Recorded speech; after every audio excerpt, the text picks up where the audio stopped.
Music superstar Sir Cliff Richard returns to Australia. Cliff Richard has now revealed his one unresolved heartbreak after decades of hiding it beneath smiles and songs. Even his biggest admirers were stunned when the beloved singer, now 83, broke down in tears as he spoke about a woman he loved but never got to spend his life with. Who could she be? And did he adore her? Discover Cliff Richard's heartfelt love declaration. Cliff Richard's hidden love. Cliff Richard, one of Britain's most adored and durable performers, has smiled, sang, and shone for decades. His public persona was polished, polite, and charming. But beneath that glowing image lay a personal truth he kept hidden. Fans pondered why Cliff Richard never married for years, while the world asked questions. Famous, wealthy, with adoring followers and more love opportunities than most people could fathom. He was single throughout. Few knew, many speculated.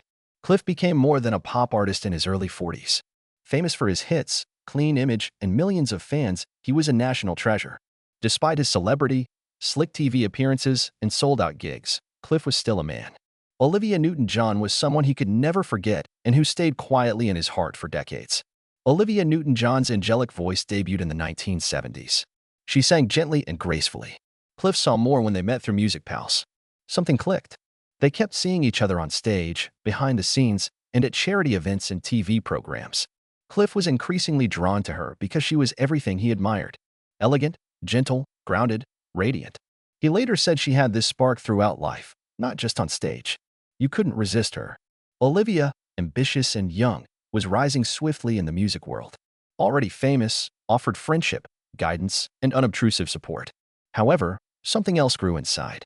Cliff, who was always reclusive and wary of romance, found himself thinking about her more than he wished. He smiled at her. She made him feel things he wasn't used to, but Cliff, ever the gentleman, avoided saying anything because Olivia was engaged. He subsequently added, "I respected that she was spoken for. Stepping into something you don't own is wrong." Instead of love, he gave profound friendship, the type where you could laugh without uttering a word and sing without practicing. Sort where one gaze conveyed the other's mood. Behind every hug, duet, and private discussion were Cliff's unspoken words. He remained mute. Cliff revealed his long-hidden secrets in his 2008 autobiography, My Life, My Way. "I fell in love with her, but I never told her." That sentence answered many questions. He had already pledged to his faith, family, and singing profession by the time Olivia became a constant in his life. These pledges weren't empty words to him. Real sacrifices were made. So he never expressed his love. Not that Cliff didn't love. He felt it deeply and painfully. But love was never just emotion for him. Honor, timeliness, and duty mattered. When those things didn't match, he chose silence over remorse. Friendship trumped heartbreak. After Olivia left, Cliff's voice trembles when he mentions her. He has been secretly in love with a woman for over 40 years, so tears come easy. The peaceful, faithful, never-fading form of love may be the most powerful. Why did Cliff Richard never marry? Why were his relationships always short? Why does he often felt lonely despite fame life? Find out. Richard's quiet love for Olivia. At 21, Richard lost his father, a devastating event that affected everything. Once a burgeoning music star with the world at his feet, he now carried the weight of responsibility. He immediately became houseman, feeling obligated to his mother and sisters. Music and celebrity were no longer enough. His family came first. Success and pain arrived at the same moment. Cliff could have given up, but he didn't. Instead, he chose to keep his family together. He candidly recounted that time years afterward. "My heart was with my family, but showbiz was in my blood. I couldn't disappoint." His life was shaped by loyalty, especially in love. Cliff was considered clean, pleasant, and scandal-free. Cliff was a gentler celebrity than his peers, who partied heavily and had wild romances. He became a Christian in the 1960s for more than simply looks. His actual principles guided his choices. Cliff avoided fame as others succumbed. He didn't want to disappoint his admirers. However, his high beliefs didn't shelter him from loneliness. Cliff bonded with Olivia Newton-John throughout the 1970s and 80s. As their friendship grew, so did his affections for her. He fell in love deeply. He never told her. The time to speak has passed. Her life progressed. Faithful to his ideals, Cliff refused to block her. He remained a devoted buddy. He encouraged her and showed her subtle kindness, but she never knew how much he cared. Not entirely. Cliff dated several ladies over time. His association with tennis player Sue Barker was most talked about. He appeared to be settling down. Media rumors circulated about engagement. Fans clutched their breath for a nice conclusion, but nothing happened. He regarded his love life as a succession of false alarms, and some wondered whether he had never let go of Olivia. Cliff typically avoided answering why he never married, but Olivia's death revealed the reality. He loved her, yet he kept quiet not out of fear, but because the occasion was never perfect, and he had accepted carrying that love quietly and alone. While the world fell in love with Olivia Newton-John, I watched with pride and despair. Olivia was a global star by the late 1970s. Her portrayal of Sandy in Grease made her famous instantly. Cliff didn't feel overshadowed despite his fame. He was happy for her and had a secret ache. Cliff was effusive in public. He admired her voice, grace, and spirit. He defended her choices. They performed together, most notably in the poignant duet Suddenly. Most saw it as a lovely ballad. The attentive saw something more, a glimpse into a deeper connection. No one really admitted. Their companions said they exchanged warm talks, intimate jokes, and an unmistakable connection behind the cameras, but remained mute. He stated she had everything: voice, presence, kindness.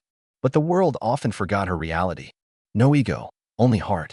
Another's heart, unfortunately. Olivia got married and had kids, developed a peaceful existence. Cliff was close, but not too close. He did not meddle, confess, or compromise her happiness. He was a steady, supportive friend, not a lover. That kind of affection is moving. It requires no effort, generates no drama, and doesn't need to be returned. Cliff guarded his sentiments like a gem. From her. For decades, admirers wondered. They noticed how he stared at her and said her name softly. Cliff never headlined the tabloids. He was polite, charming, and silent. Even when asked directly, he answered simply, "One of the best persons I've met. I usually feel better after seeing her." He didn't mention this. She was. The love he kept after she went. Heartbreaking news shook the world. Olivia Newton-John died after a heroic cancer battle. The demise of a beloved star was felt worldwide. Fans, fellow artists, and celebrities of all ages paid tribute. She affected countless lives with her voice, kindness, and light. One contribution stuck out quietly among the love and remembering comments. Sir Cliff Richard Sennett. He didn't hold a news conference or big TV interview. Cliff honored her in a very tender way. A touching public letter and a few heartbreaking appearances where his emotions shouted louder than headlines. What was so crucial that Richard wrote a letter, and what did he say? Let's investigate. Cliff's amazing reveal. Cliff revealed something shocking in those quiet moments. He claimed Olivia was pure light and one of his greatest blessings. But then, almost unexpectedly and with no fanfare, he whispered the words he had hidden for 40 years. "I loved her, but she never knew." He suddenly revealed a decades-old secret. It felt personal for Cliff admirers who had followed him since the 1950s through shouting fans, sparkling performances, and continuous adulation. It seemed like a man who usually smiled for the camera had shown his genuine heart. He trembled when he called her. No show was put on. He was a mourner conveying his truth via tears. His stage partner was Olivia. He exchanged jokes, memories, and music with her. He had composed songs near her but not about her. He remembered her grin. She never realized he loved her. His candor touched people deeply. Whoever who secretly loved someone or pondered, "What if I told them?" felt that agony with him. Without resentment or regret, Cliff spoke. He wasn't mad. He didn't want things different. He felt grateful to have known her and shared time and companionship, even if it never went further. Cliff never sought to influence Olivia. He never wanted to confuse or depress. When she engaged, he retreated quietly. His loss wasn't real because he never had her. But in his heart, she was always there. After she left, that silent love was too heavy to hold. His delivery was what moved them. Silent sadness, not rage or remorse. Heartfelt gratitude. He remembered her gentle spirit, brilliant spirit, and honored to have been in her world. He still had it in his voice. She was the one, and he never said goodbye properly. Many envy Cliff Richard's existence. Over 250 million records sold, knighthood from the Queen, decades of #1 songs, and global fandom. One element was missing from sparkling achievement. Love never lasted for him. Olivia Newton-John was more than a phase. She was the incomplete page that never closed. Exactly who was Olivia Newton-John? Find out. Olivia Newton-John was born in Cambridge, England, on September 26, 1948. Brinley Bryn Newton-John and Irene Helene Bourne were her parents. Both were born in 1914 and had fascinating but diverse backgrounds. Bryn, her father, was raised middle class in Wales. He became notable during World War II as an MI5 intelligence officer on the Enigma code breaking project at Bletchley Park, British wartime intelligence's secret hub. He even helped arrest Hitler's top man Rudolf Hess. He became headmaster of Cambridgeshire High School for boys after the war, a quieter but essential job. He worked there when Olivia was born. Irene, her mother, told a different narrative. She was reared in Germany by Jewish intellectuals and scientists. Her family bravely fled Germany to Britain in 1933 to escape the Nazis. Olivia's mother had a brilliant lineage. Her grandfather, Nobel Prize-winning physicist Max Born, founded quantum mechanics. Hedwig, her grandmother, was the daughter of noted Jewish legal scholar Victor Ehrenberg and Lutheran Helene Agatha von Gering. Olivia was directly descended from Martin Luther through Helene, who altered Christian history. Olivia even had royal blood in the past. A Spanish king was her ancestor. Other notable persons were in her family. Her great-great-grandfather, Rudolf von Ewing, was a notable German legal theorist, and her uncle, Gustav Born, was a famous pharmacologist. Olivia had distant Ehrenberg ancestry, third cousins of British comedian Ben Elton. Olivia was the youngest of three. Olivia's family moved in early 1954 when she was 5. They left England and sailed to Melbourne, Australia, on the SS Strathaird to start again. Her father became Master of Ormond College at Melbourne University as a German professor. The family was church active throughout this time, especially since Bryn led Presbyterian College. Olivia attended Christchurch Grammar School in Luss South Yarra and University High School in Parkville in Melbourne. These schools, with music and sunshine, fostered her passion of performing. How was her personal life? Find out.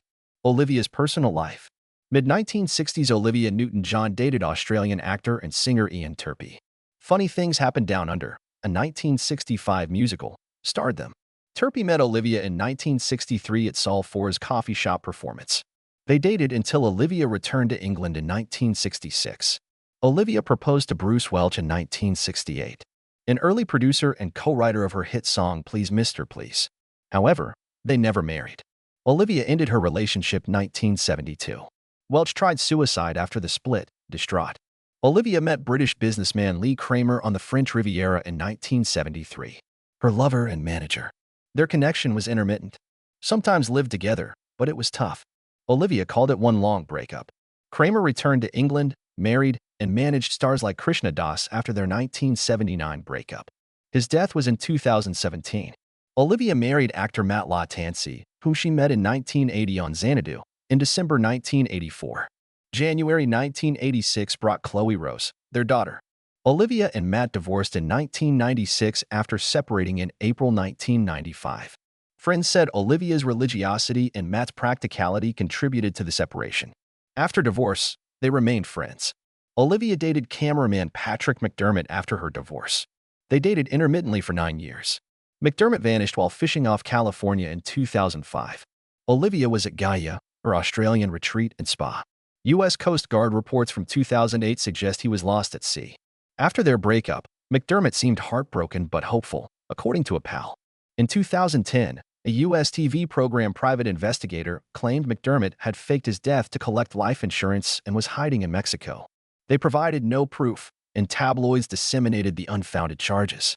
Olivia met jungle plant seller Amazon Herb Company founder John Easterling in 1993. Amazon John is an eco-entrepreneur. He founded Happy Tree Microbes, which creates natural plant products. Both Olivia and John were married when they met. After dating in 2007, they married in Peru on June 21, 2008, in a spiritual ceremony. 9 days later, they married legally on Jupiter Island, Florida. What do you think of Cliff Richard's surprising revelation? Tell us in the comments. Remember to like and subscribe.